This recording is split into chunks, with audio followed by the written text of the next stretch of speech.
Hi, and welcome back to the Wellbeing Portal podcast. Today we have a really amazing guest.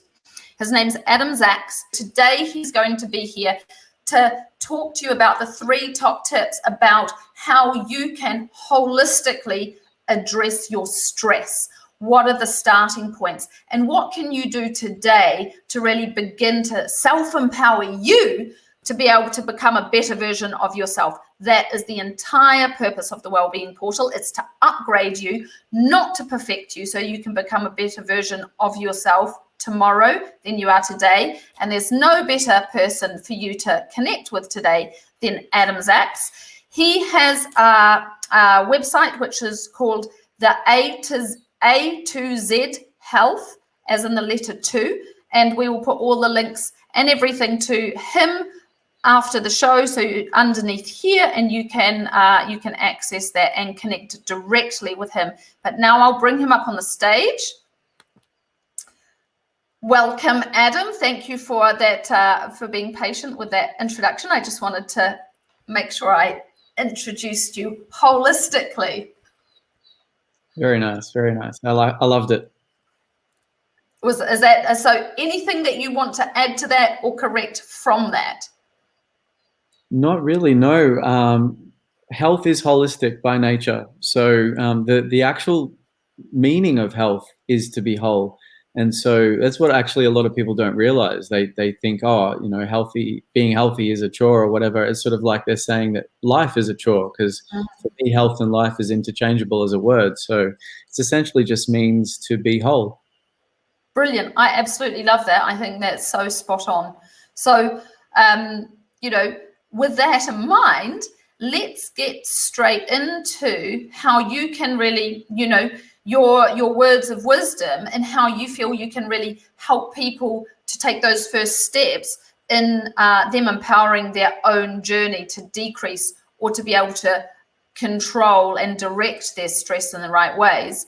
So, you have this framework of approach from, taking the physical, the nutritional, and the philosophical. So if we take those frameworks and put them into the 3 top tips today for you with regards to what people can do for their stress, let's start with the number 1 and saying, so from a physical perspective, what would you say are the really powerful ways that people can, can start this control of stress?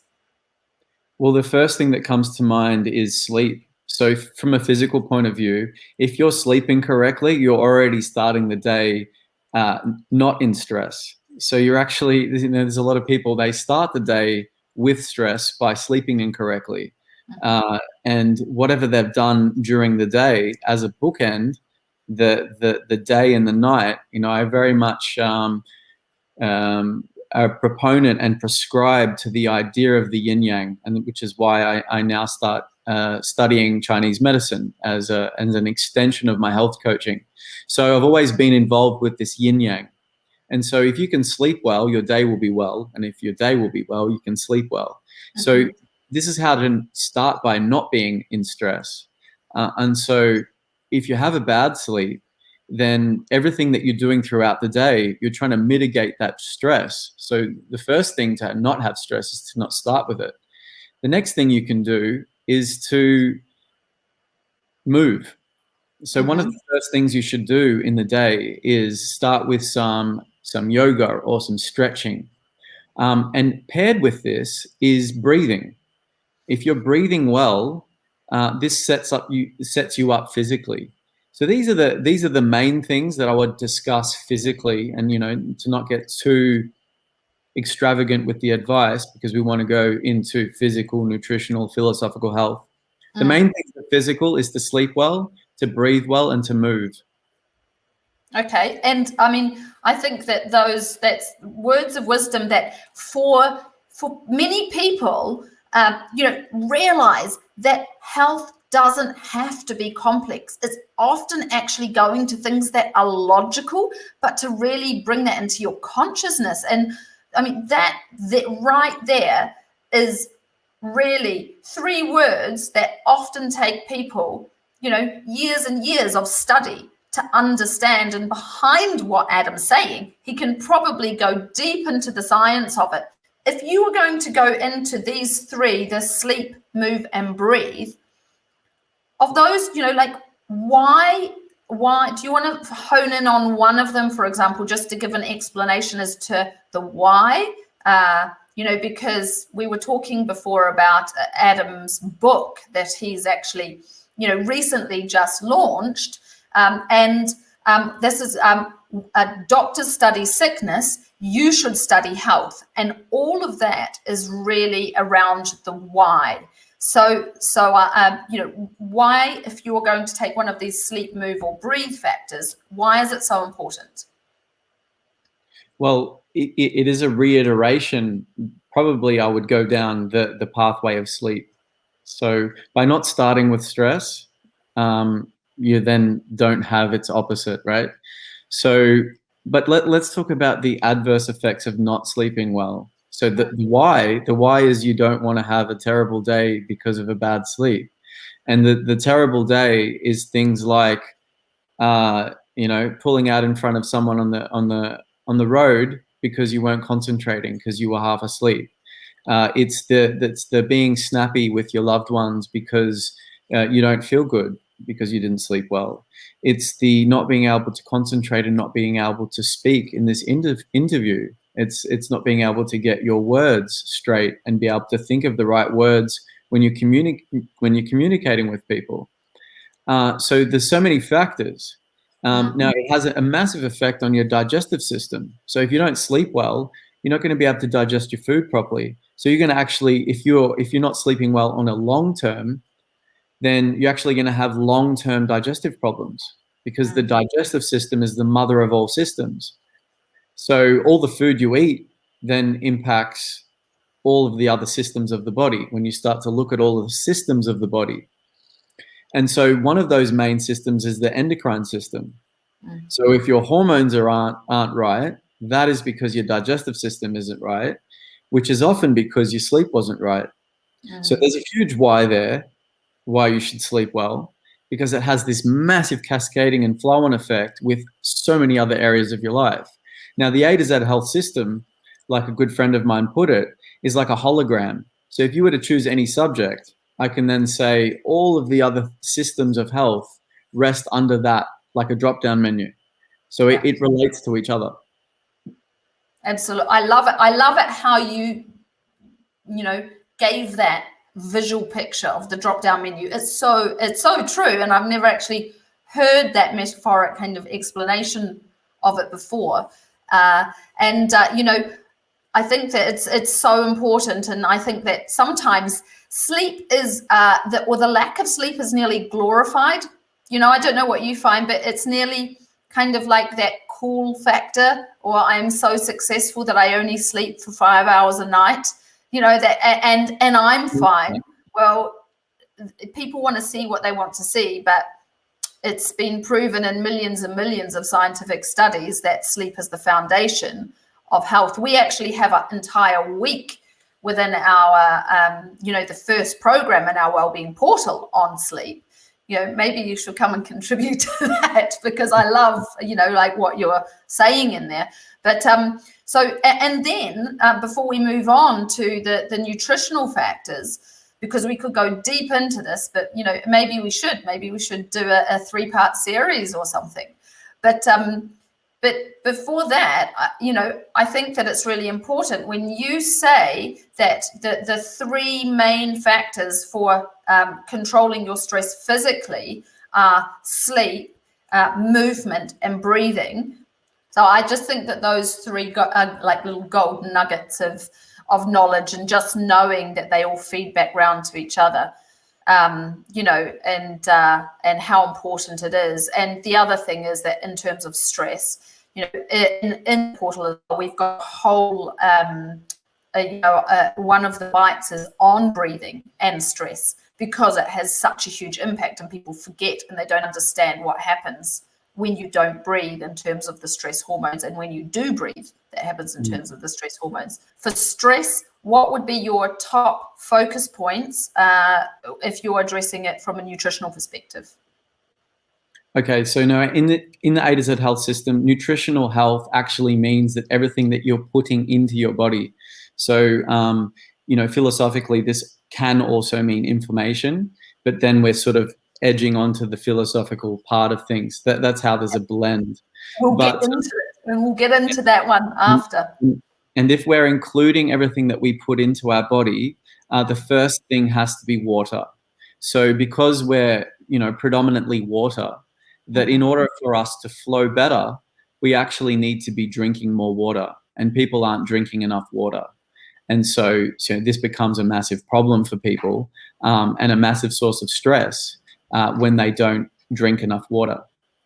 One of the things you can do to monitor your water intake is the color of your urine. Now, I know it's not a pleasurable subject to mention, but the color of your urine is very important. So if it's quite yellow or misty, then this is something where it's an indication to you to straight away drink some water. Now, it can go into things like your breath, the potency of your breath. If you're finding that you've got some bad breath, or if in your sweat you have a tendency to be smelling worse off than usual in your BO. Now, normal BO levels are normal, particularly as a guy who trains a lot. I know, I'm aware of it when I've trained.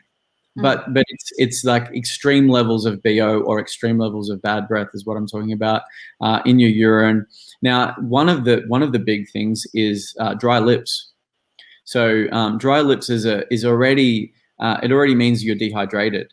Now, in order to not be dehydrated, because we don't want signs from the body that we've already missed a step in health. So these are signs from the body that you've gone too far, or you haven't done the work before, because we want preventative health. We don't want curative health, right? So the cure for dry lips is to drink water, or dark urine, cloudy urine. That's not what we want. We want to have already had enough water. So to start the day with a liter of water is a great start to the day. For a lot of people who are starting with coffee, or for the people who don't start with breakfast, you should at least start with really hydrating yourself. If you can start with a liter of water, we talk about breakfast, like breaking your fast. The thing you should break your fast with is water. So that would be the first part to nutritional health that maybe people don't think of. And it might be obvious to some, but not obvious to others. But it's strange how we seemingly avoid the seemingly obvious. Exactly. And that again, is the same thing, that we think that things should be or more complicated than they are, or I actually just don't get thirsty. There is something else that we can talk about more in detail, but it's called homeostasis. Your body teaches itself how much water you're going to give it. If you are constantly dehydrated, your body actually stops signaling as much that it needs the water, because it's not expecting it, and it has to then be able to try and function on the amount of water you're giving it, because it knows you're not going to be giving it any more. It doesn't mean you don't need it. And then when you start drinking it, just because you're weeing every 10 minutes, it also doesn't mean you don't need it. It means your body doesn't trust you're going to keep giving it to it, and it will only absorb it when it trusts it. So, it's the consistency of what you do in health that actually makes a difference. It's not doing something one day and not the next. Would you agree with that, Adam? Yeah, absolutely. It needs to be consistent. I'd also add to the water story that brain fog and cognitive ability and the alleviation of pain can come into things when it comes to water. But that's one of the physical things. Another one of the physical things would be antioxidants. Now, we had a brief chat before about antioxidants and the way I see that playing out. When I say antioxidants, we need to have an understanding of the benefits of stress as well. So in this conversation, we're talking about potentially the negatives of stress, but we also need to speak about the positives of stress. Now, there's certain things that we can do to our body, which is called hormesis. And that essentially means positive stress. It's a Greek word which means positive stress. Hormesis runs into the conversation of antioxidants, because antioxidants are the counter effect of free radicals. Now, what you want, actually, strangely enough, is you want a certain amount of free radicals in your body, because you need to keep the cells strong and not lazy. So you need to keep the right balance between healthy stress levels and antioxidant activity. Antioxidant activity is essentially both, in the program I talk about self-producing antioxidants, which is the antioxidants your body produces, like melatonin, and then nutritionally derived antioxidants, which is maybe something that you'll get from blueberries. So foods with color, essentially, foods with life have antioxidants in it. And then the third thing that I would say about nutritional input is a not. It's not a do, but it's a not. It's a to not eat too much sugar, or to at least reduce your sugar, if not avoid it altogether. No, I mean processed sugar, right? So there are some natural sugars that we get from foods, but even in the West, we've sort of overdone this when it comes to agriculture and farming and things like these. We tend to crave or say to ourselves that we deserve fruit all year round. In actual fact, our ancestors only ate fruit for a few weeks of the year. And they also ate the fruit in season. So the fruit had to be in season.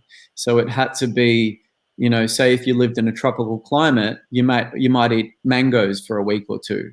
But you're not sitting there in a cold climate eating mangoes in the middle of winter. This is where we've gone a bit crazy with nutrition. If you were going to now look at stress in terms of what people can do from a philosophical perspective to really rope in their stress, what would be your starting point with regards to that? It's to start the day with the right thinking. And I know that's going to sound like a no-brainer when it comes to philosophical, but philosophical health with my system is essentially having the right thoughts. So then maybe number 2 and number 3 would not to have the wrong thoughts, but we'll think through that part. So firstly, to have the right thoughts. There is a reason, there is a why to have the right thoughts. It's because you're setting up your day, and you're going to live so much better if you do have the right thoughts, because everything stems from our thinking, and thoughts have a physical component. Now you look at the science. When a person has a thought, it has a physical energy to it. It has a molecules, atoms, there's things forming when you have a thought. So it's actually a chemical response in the body when you have a thought. It can be seen under the microscope when you have a thought. These thoughts turn into emotions. And we know that we love talking about emotions as human beings, as people who feel. So thoughts lead to emotions, and emotions lead to thoughts. Now, in the first realm, I've got different models in the A to Z health system. The first model is the physical realm. And the second model is the spiritual realm. I'll go into that later. The physical realm has at the bottom part of it, at the 6 o'clock and the 9 o'clock, the enteric nervous system. And then enteric nervous system is exactly that. It's that loop between thoughts and emotions. And so you have a thought, it becomes an emotion, and that emotion then leads back to the thought, and we get stuck in that loop. Now, I also say that we can have a snowball of sickness or a snowball of health. And that snowball, as it rolls down the hill and as it picks up other snowflakes, it gains momentum and speed until it crashes at the tree at the bottom, and the massive explosion of the snowball concludes, right? And if in that explosion you've got great health, the muscles pop, the smile goes on the face, the energetics of your system resonate, and you feel like you're smiling through your soul. If you go the other way through your philosophy, you're going to end up in the worst health imaginable, the hospital bed, and so on and so forth. So by starting with the right philosophy, we can create either sickness or health. with your second and third point for philosophical pointers, I want to jam with you. So sorry. That's okay. fine. So what do you say from that first point of starting with the right thoughts? So, I think that it's so powerful, and I think that it's not the thoughts also then transfer into not just what we think, but the way that we frame what we want to say, and Yes. and that also has so much power. From let's just take something really basic. I really don't want, I'm running late. I hope there's not bad traffic this morning. I really need to get to this meeting. I really don't want there to be any bad traffic. Right there, you've said late, and then you've said bad traffic. And that, to me, is really interesting. I don't know what you think about that. That whole thought framework is that then actually tells me already that person's thinking in a negative framework, rather than if your thoughts was exactly the same circumstances, but your thoughts were in a framework of positive vibration, you would say, I really hope that there's good traffic today because I need to get to work on time. I've got this really important meeting. So you've said good traffic and you've said on time. And so that's something that I think is really powerful. I 100% agree with you. Now, and I think that it is an area of well-being that people talk about mental health. I don't see enough mainstream being spoken about thoughts, actually breaking that down to something that is, again, that basic element of the way you think, from thinking about, it doesn't have to be something about actually our emotions. It can just be practical things such as how you're going to get to work and how you're going to get there on time. It is a consciousness. That's what I think. So, and I've now percolated from your jamming with me the next two. And so the next two I would say is happiness and your spirituality. So the first of the three tips of philosophical, we'd say to choose health rather than to choose sickness. By having the right thoughts, we therefore have health. Secondly, sorry to interrupt. How do you do this in relation to stress? So as someone, let's just take a person feeling really stressed. Everything's just a little bit too much. You've got too many things on. You've got pressures at work. You've got things at home, and it's just all mounting up. Yeah. How would you direct that person to taking some first steps in their thought patterns, and then what they're doing to be able to start that inner strength of recreating that framework? Okay, so if we just hit the rewind button and just go, so we've covered the physical, and we've said that this person is someone that has slept well, and they've done some breathing and they've moved. Now, they could have what a lot of people would see as a stressful day. However, if they've slept well, moved well, and had time to breathe, they're not going to feel stress in a negative way. And in fact, they're going to feel the positives of stress. So there's these two sort of lines of thought with that. One is stress being a negative, and one is when people talk about post-traumatic stress, so stress after an event, people don't often talk about this more new line of thought, which is post-traumatic growth. So what are you gaining out of the experience? How is it making you happier? How is it making you stronger? How is it enriching your life through the stress? And so if in the moment, now it's philosophical, right? If in the moment you choose, this stress is making me happier, more resilient, a more loving, inspired individual that can keep giving that back to the external world, then through the philosophy, we're going to have a post-traumatic growth rather than a post-traumatic stress per se, right? It's still stress, but it's that hormesis part of stress. It's the positive stress through the correct thinking. So now in that second part, if I say happiness, right? A friend of mine who's also a health coach, when I first started writing the happiness chapter of the A to Z Health program, I started to talk about statistics of depression. My good friend advised me otherwise, that if you're writing a chapter about happiness, that it should be purely about happiness, the forward-moving thoughts of happiness rather than the backward thoughts of depression. So then, therefore, if someone who is depressed heard that chapter, it would help them to become happy, not more depressed, by hearing, oh, there's all these depressed people in the world, and yeah, it's such a terrible problem. And there's empathy there from all of the health coaches in the world and all of the health people in the health industry. But if we start with happiness, if we discuss how to be more happy, we're therefore by default, or as a compounding effect, more happy, less depressed.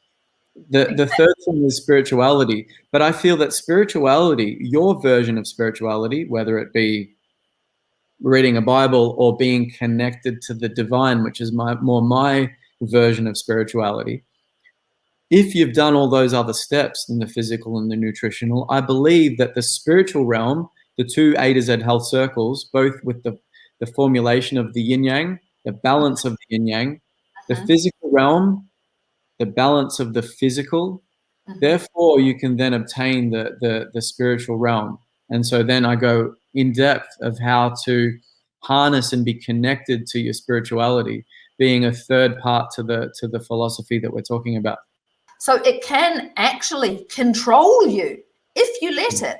But if you can actually just take small steps, you can actually rope that in much faster than you think. And so one of those key things is what Adam's talking about from the philosophical perspective, is actually just before you even try to change something, don't do that first. Notice.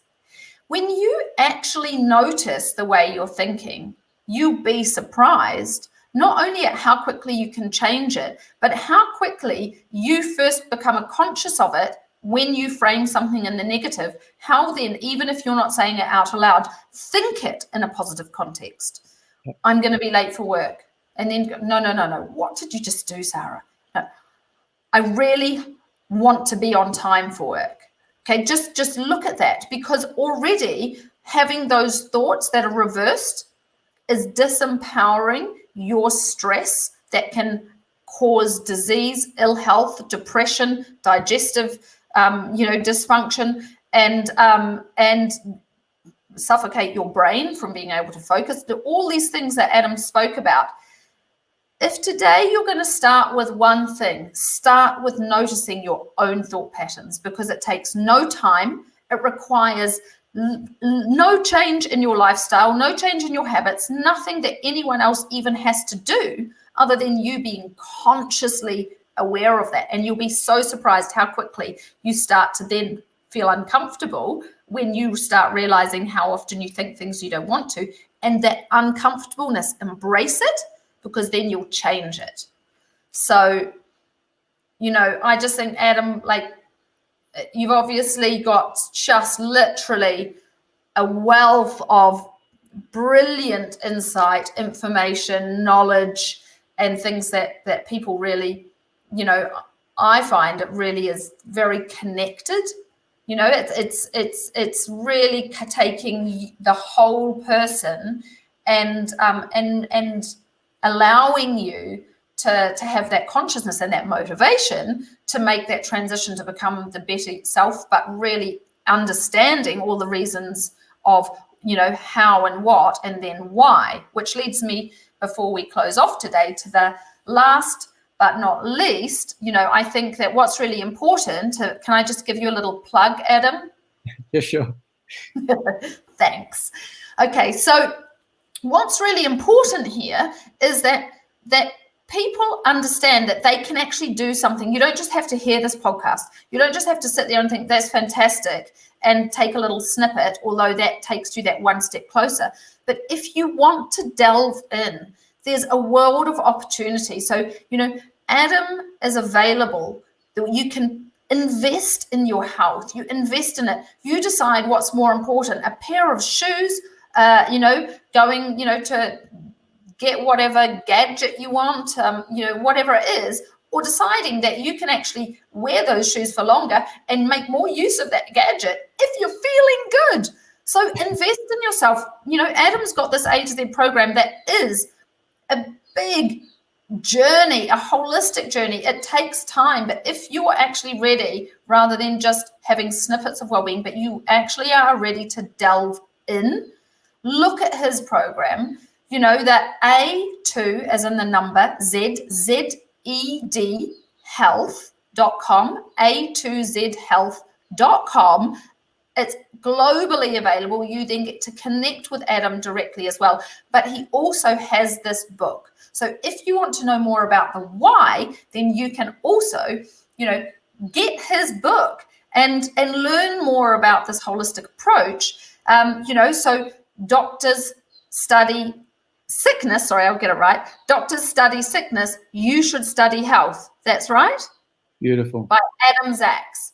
And, and understand also from our business perspective, the Wellbeing Portal, if you have a boss that you wants to do good by you, but you really he or she has no resources to really impact you if you're a small business, this is an evolution. I like to see well-being not as a journey. It's an evolution, because a journey can go backwards. When you evolve, you can only go forwards. So the Wellbeing Portal, we are a business-to-business portal, but that means that your bosses, the business owners of these small businesses, invest in you.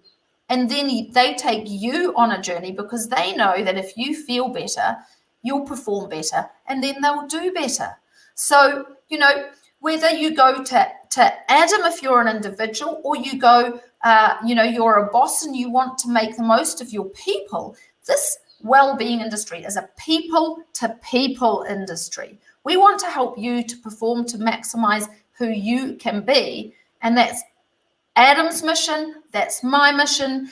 And Adam, before we finish today, do you have any last words, for the viewer? Sure. I would say that adding to that philosophy is to not live in the past or the future. All you have is right now.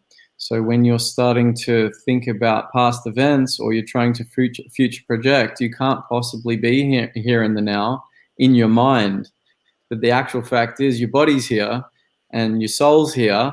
So your mind has to be here, because that's when you'll get the best results. So be here now, this moment. That's all you have. And in this moment, the now is to be worked on now. That we shouldn't be saying things like, I'll get to the gym next week. You do it now. Or if you're saying that I'm going to aim to be healthier in the future, no, do it now. It's all about having that conversation, that difficult conversation with the loved one now. Saying I love you to a really dear friend or family member is to say it now, because you never know what could happen in the future, because the future is not promised. It's all we have is now. So that's my final message. Absolutely.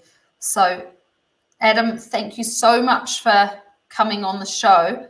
I really am sure that people have taken whichever nugget of knowledge you've imparted here from these 3 top tips on stress, to really be able to grasp, the physical from a different perspective than just going to the gym, which obviously holds its. But I loved how you talked first and foremost about sleep and the physical, and and then the nutritional, and then the philosophical, and that is holistic well-being and embraces the whole person. And you can do whatever you are motivated to do to improve you, because before closing, just realize, if you want to progress you, just as Adam said, it's in the now, and it doesn't have to be an all-encompassing thing. Choose one thing that you're going to be able to do consistently, and then do it every single day.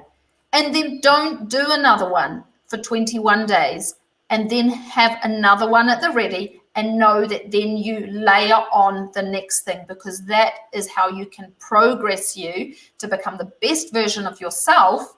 And that's what we want for you. That's our mission.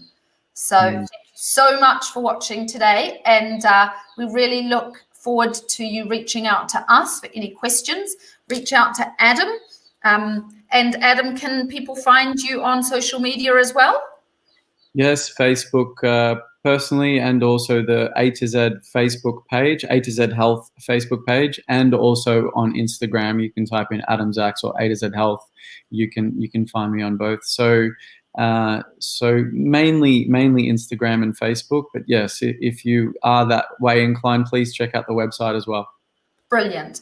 Thank you so much for coming on. And you never know, hopefully you can come back and deliver more. Maybe people can let us know what resonated the most or what they'd like to learn most from you, and we could do a special podcast based on people's comments and feedback. So thank you so much, and hopefully see you again.